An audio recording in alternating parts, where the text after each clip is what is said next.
Posledný náš azijský dezert, tu máme práve mochi. Orientujeme sa podľa tohto receptu na TikToku, vidíme, či to pôjde, čiže let's go.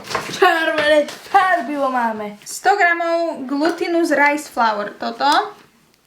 90. 30 gramov cornstarch.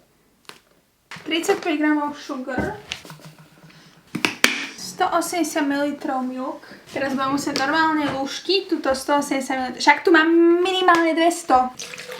To je... No, môže byť to. Zamiešaj. Akože vyzerá to celkom fajn, vyzerá to tak naťahujúco. Jej! Ale to do mikrovlnky, ona vrala až 20 minút, ale zase iné recepty vravili, že voľakých 2 minúty, takže budeme to kontrolovať. To je jedno vlastne, čo donútra dáte, ale má to byť proste sladké, ovocné a mňam. Samozrejme si ako feeling môžete dať aj jahodky, alebo naozaj čokoľvek, čo chcete, ale mne najviac chutilo práve mochi čučorietkové. Vyzerá to nejak takto, je to totálne stuhnuté, ale presne takto to vyzeralo, keď to ona mala. Takže zoberieme maslo, si možno trošku viac.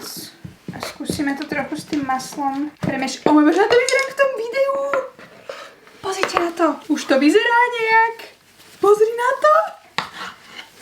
Teraz si rozdelíme toto mochi na takéto kusky. Je to úplne ľahké. No počkaj ešte, či nám to vyjde. Tam trochu týchto.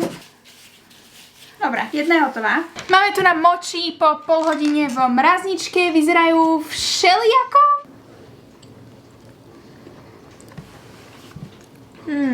Ale veľmi dobré. Toto sme spravili. Daj na to.